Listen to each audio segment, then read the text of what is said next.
recent days. A Vietnamese national and known gang member with a conviction for second-degree murder. A Mexican national with convictions for child molestation who was armed with a dangerous weapon and had previous arrests for robbery and domestic violence. A Filipino national with convictions of rape, assault, burglary, and theft. A Mexican national convicted of statutory rape, narcotics violations, and hit and run. A Nicaraguan national with convictions for domestic violence and hit and run, and a previous arrest for willful cruelty to a child.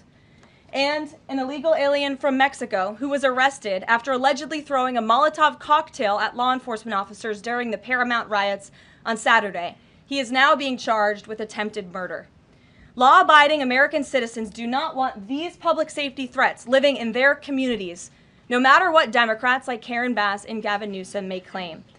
And let this be an unequivocal message to left-wing radicals in other parts of the country who are thinking about copycatting the violence in an effort to stop this administration's mass deportation efforts. You will not succeed.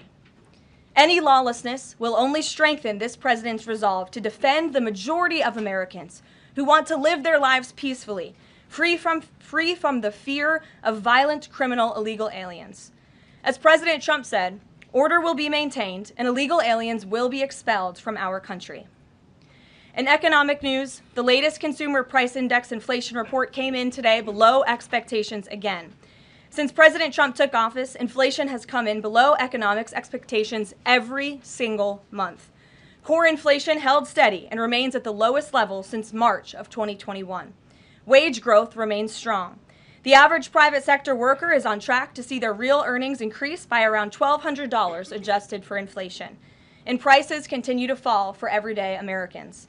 Energy prices fell from April to May. Gasoline has fallen each month since President Trump took office, down 12% over the past year. And prices for meat, poultry, eggs, and fish are all down from April to May as well. Under President Trump's strong leadership, America is beating Joe Biden's record-high inflation crisis. And once the One Big Beautiful Bill passes, our economy will boom like never before. This bill is the largest tax cut for middle-class Americans in history. The One Big Beautiful Bill gives a 15% tax cut to working Americans and families will see increased take-home pay of $10,000 per year. The One Big Beautiful Bill expands the child tax credit to $2,500 for more than 40 million American families with children. And the One Big Beautiful Bill cuts taxes for overtime workers, saving them nearly $2,000 per year, and ends taxes on tips, saving tipped workers nearly $2,000 per year as well.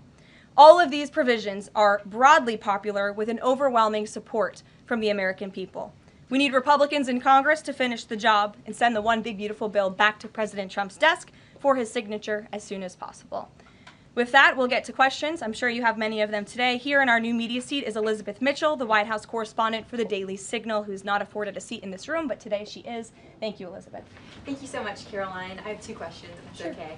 First, a few Republicans on Capitol Hill are suggesting that President Trump scale back deportations, even as ICE is reportedly gearing up for raids in 5 more Democrat-led areas. Would anything dissuade President Trump, and would he consider sending in Marines if anti-ICE violence occurs in these cities? Well, I think I may have just answered both of your questions with my opening monologue. The Trump administration is going to continue the mass deportation effort that the president promised the American public. Many of you were at those rallies in cities and communities across the country when the president spoke about his commitment to removing violent illegal criminals and anyone who has broken our nation's immigration laws from American communities. And God bless our ICE and Border Patrol who are working hard on that effort. This administration is going to continue that. And it's part of the reason we do need the One Big Beautiful Bill to pass as well, may I add, because the bill provides funding to hire more ICE agents and Border Patrol agents, more personnel on the ground to conduct this important public safety work. Thank you. And on another topic, President Trump has indicated that aides to former President Biden who used the auto pen to sign major orders and pardons should be investigated for potential crimes. Does he think that Biden allowing, or at least being negligently unaware of this activity, was an impeachable offense? I haven't heard the president address whether it's an impeachable offense, but it could perhaps be a criminal offense, especially on behalf of staffers who may have been utilizing the president's signature without his authority or consent. I understand that that Republicans on the Hill are moving in the right direction to call attention to this and to bring in some former White House staffers who clearly knew more than they ever shared and never addressed with the American public. And so we look forward to seeing where this investigation continues, and I know the Department of Justice is also looking into the matter as well. Alex, good to see you today. Good to see you, Karoline. Thank you. You mentioned foreign flags being flown during these protests. There are protest activities being organized for this weekend. Part of it are Democrats saying they want to reclaim the American flag. It's also being titled No King's Day.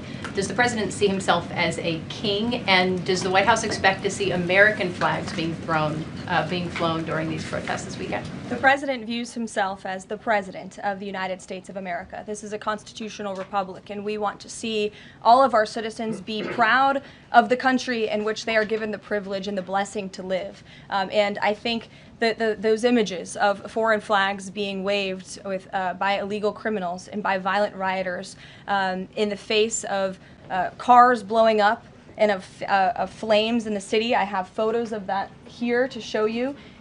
With this violence and destruction that occurred is an image that Governor Gavin Newsom owns. This is his city, and President Trump saw these images, and he said that is not going to be accepted or tolerated, and hence why he deployed the National Guard and United States Marines who have helped to quell that violence. If I can ask another. Sure. If the president does end up deploying any National Guard members, perhaps Marines, to blue states, would he be in contact with the governors prior to this?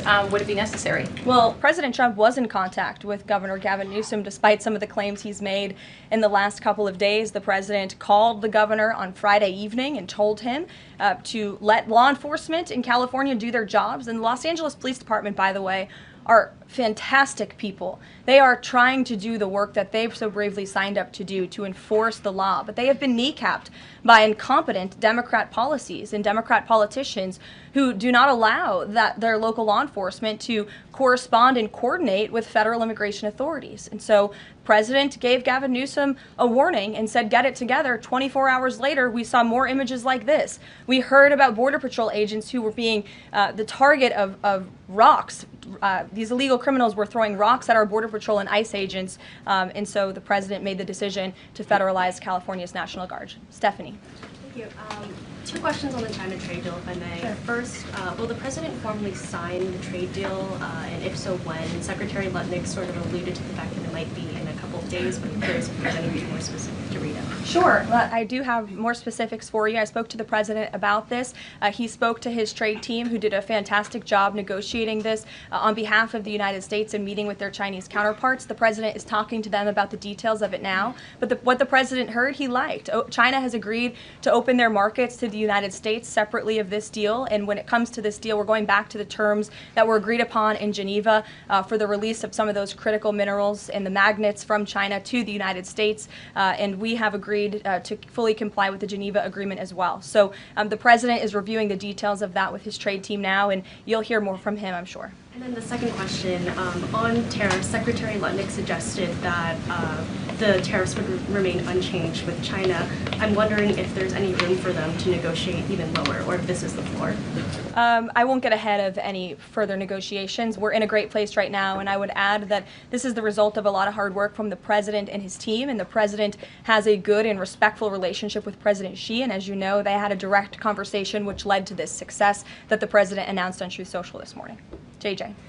On North Korea, has the president tried to resume dialogue with Kim Jong-un? There's some reporting that the president sent a letter and tried to give it to Kim Jong-un through some North Korean diplomats through the UN, and they declined to take it and send it to Kim Jong-un.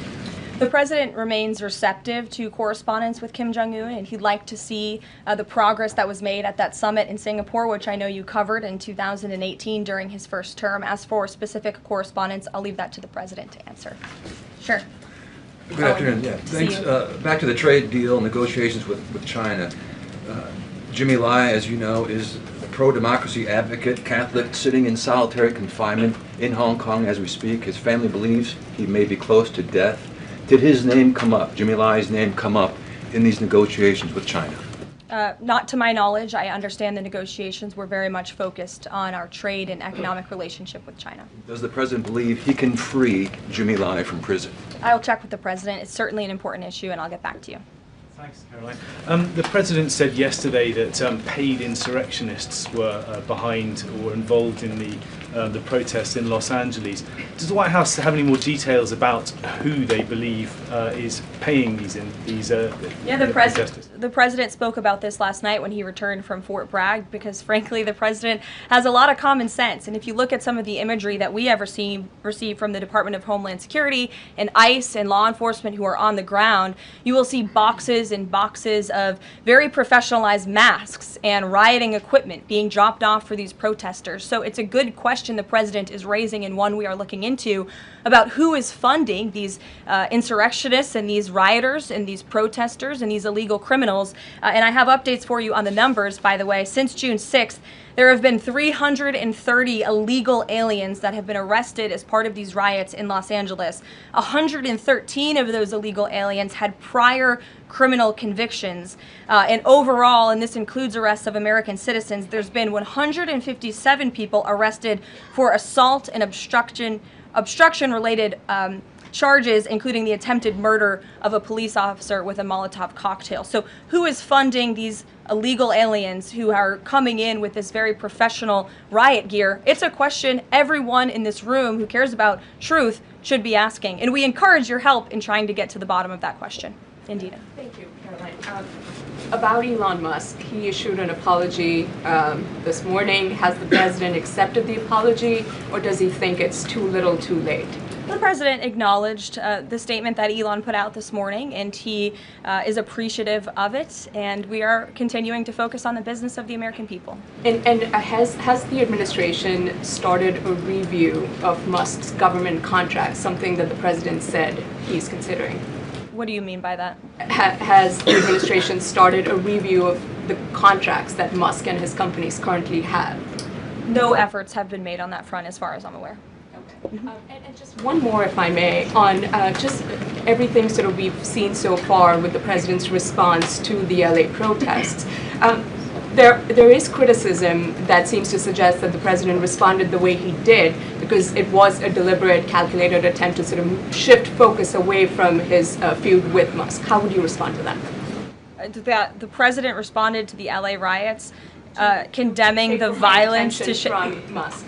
It's an incredibly disingenuous attack. The president saw images of Border Patrol and ICE agents being hailed with rocks and Molotov cocktails. He saw vehicles being burned to the ground with illegal aliens flying foreign flags, and that's what prompted the president to have this response that has clearly worked, because last night in Los Angeles you didn't see many of those images. And I would add the governor and the mayor need to actually do more. I know Gavin Newsom had a big address to the nation last night. I guess he thought that's what it was for maybe his future political ambitions, but he spoke a lot of words. We haven't seen action. California has been a mess for years because of the incompetence of Gavin Newsom, so the president was responding to that only.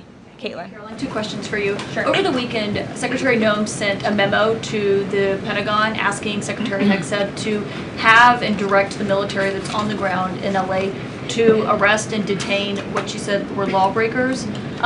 Is the president okay with that? And under what authority would the members of the military be able to arrest people inside the United States? I can't speak for a letter that came from the Department of Homeland Security. I can't speak for the president and what's currently happening on the ground now. And as you know, the president federalized the National Guard under U.S. Code 10, which he has the authority to do. And our United States Marines and the National Guardsmen and women who are on the ground right now are helping to create a peaceful environment for ICE and Border Patrol, who were being, again, hailed with rocks, who were being violently and viciously attacked. They needed reinforcements, and so our United States Marines who are on the ground are providing those reinforcements to ensure the environment is peaceful so that these raids and deportations can continue. But he realizes they can't actually arrest people unless he invokes the Insurrection Act, which, I mean, seemingly was not something that was in Secretary Noem's memo, a clear distinction she did not make there. Again, you're trying to conflate a letter that was sent to the Department of Homeland Security to the president's legal authority. The president understands the legal authority that he invoked, and that's the current situation right now. So when it comes to federalizing the National Guard, what is the specific criteria that the president is using for when he's deciding to do that, and in which states? The president was asked and answered this yesterday. He wants to see an end to the chaos and the violence. He doesn't want to see law enforcement officers being attacked. He wants to see peace. He wants law-abiding Californians Californians to be able to bring their kids to school, to be able to go to work without seeing this violence in the streets. That's what the president's hoping for, and that's why he's taken this action. John. Thanks a lot, Caroline. Two questions on two separate topics. One has to do with the military parade taking place here in Washington this weekend. There's a lot of security around the White House complex, around the Capitol complex, even along the tidal basin. Is that just proactive? Are you expecting anything in particular in terms of unrest like we've seen in Los Angeles? These are proactive security measures to protect those marching in the parade, many of whom will be veterans and our brave men and women in uniform and Gold Star families. There's going to be military families from around the country who are flying into this parade. And of course, it's to protect the spectators who will be enjoying this incredibly patriotic show on Saturday, and I hope you all join us there. And then secondly, Secretary Pete Hegseth testified on the Senate side of the Capitol today, and he was asked about America's the administration's view of Vladimir Putin's intentions, and specifically it was asked whether or not his intentions go beyond, his territorial ambitions go beyond Ukraine. When that question was posed to the chairman of the Joint Chiefs of Staff, General Kane replied that he does believe that his territorial ambitions go beyond Ukraine, but Secretary Hegseth says it's not clear at this point. How does the president view this issue? The president has spoken on this. He said, as he calls it, he believes Ukraine was always the apple of Putin's eye, and he made it very clear to Putin in his first term not to invade Ukraine. Putin didn't invade Ukraine because of President Trump's peace through strength foreign policy agenda and the effective deterrence policies that he implemented in the first term. Unfortunately, because of the weakness and incompetence of the previous administration, Vladimir Putin made the decision to invade Ukraine, and now we have this brutal war which the president is working very hard to end. Jasmine. Thanks so much, Caroline. The president warned that any protests on Saturday would be met with force. Can you clarify what kind of protest President Trump does support or find acceptable? The president absolutely supports peaceful protests. He supports the First Amendment. He supports the right of Americans to make their voices heard. He does not support violence of any kind. He does not support assaulting law enforcement officers who are simply trying to do their job. It's very clear for the president what he supports and what he does not. Unfortunately for Democrats, that line has not been made clear, and they've allowed this unrest and this violence to continue, and the president has had to step in. One question. So if there were peaceful protests on Saturday for the military parade, President Trump would allow that? Of course the president supports peaceful protests. What a stupid question. Raquel. Thank you so much, Caroline. Raquel, and then I can go to you, Francis. Go. Thank you so much, Caroline. I have two questions. One about Israel. Yesterday, the U.S. ambassador to Israel said the U.S. no longer is pursuing the goal of an independent Palestinian state. Can you confirm that the president is no longer supporting a two-state solution? And is President Trump considering diplomatic action against countries who takes action against Israel during next week's UN conference? Right now, the president views the situation in Israel and Gaza as deeply unfortunate and needing to end. And the president is realistic about the current state of affairs in this region of the world. And that's why the president has said the number one focus and priority of the administration is to release all of the hostages from Gaza and to end this conflict as soon as possible. The administration is still pushing very hard for the release of all the hostages. And as for what happens next, clearly Gaza is an uninhabitable place. It needs to be rebuilt with the help of our Arab partners, and the president wants to see that happen as well. Take a couple Just more. one on the G7 engagement. President Trump is traveling there on Sunday. Other presidents beyond the G7 leaders are also going. President Lula from Brazil, President Sheinbaum from Mexico, and President Zelensky from Ukraine are also going. Do you have confirmation if President Trump is meeting any other leaders on the sideline of the G7? Yes. To know about the Lula engagement. I can confirm there will be quite a few bilateral meetings between the president and other foreign leaders. The White House is still working very hard to finalize that schedule, and we will provide that for you as soon as we have it. Great. Thanks, Caroline. Just back to the China trade deal, can you talk about the status of the export controls that the U.S. imposed? Are those no longer being imposed? We are fully complying with the Geneva Agreement. Go ahead. Sure. Thanks, Caroline. One foreign question for you and one domestic. The foreign, the president, of course, has said he would lift sanctions on Syria. Is there an executive order coming along soon to go do that? And is the president planning to try to get involved in any kind of a peace agreement between Israel and Syria that would disengage those two? To the best of my knowledge, the Treasury Department took action after the president made that announcement in Saudi Arabia. Okay. And then on the domestic side, you were just asked about the First Amendment rights issues. In the president's comments yesterday, though, he just said protesters would be strongly dealt with. In your list before, you referred to insurrectionists, rioters, and protesters together. Obviously, they're quite different from your earlier answer. I'm struck by the fact that the president has not at any point said the most important thing here is to protect the First Amendment rights of peaceful protesters. So I'm wondering, where in his hierarchy of interests does he place that? Is the First Amendment protection the most important? Is stopping violence most important? Why is he not out saying all peaceful protesters will be protected? I think two things can be important at the same time, and the president, as I just answered, supports the right of Americans to peacefully protest. He supports the First Amendment, but that is not the majority of the behavior that we have seen taking place in Los Angeles. We have seen mobs of violent rioters and agitators assaulting law enforcement officers, assaulting our federal immigration authorities. And we have seen, as I said, this goes back to what this administration is trying to do and accomplish, and that's enforcing law and order in our nation's communities. And it's removing public safety threats from communities in Los Angeles. You're saying the majority have not been peaceful, the majority have been violent. I just read for you the arrest numbers. We've arrested nearly 400 illegal aliens alone, just illegal aliens who have been arrested in these riots since June 6th, since they began. Thousands of people on the streets. Yeah, and we've had hundreds of people who have assaulted law enforcement officers. Are you saying that that's that's appropriate behavior? No, Are you no, saying I'm not that saying the that at all. president I'm shouldn't just take trying action? to figure out. The Democrat governor and the Democrat mayor of Los Angeles have failed their citizens. And the majority of Americans, the majority of Californians, do not want to see law enforcement officers being assaulted in the streets. And thankfully, the president took action and stepped in to protect our federal law enforcement agents, to protect federal buildings, to protect the federal mission of deporting illegal criminals off of our streets. And that mission will continue every day as far as we're concerned. Thank you, guys.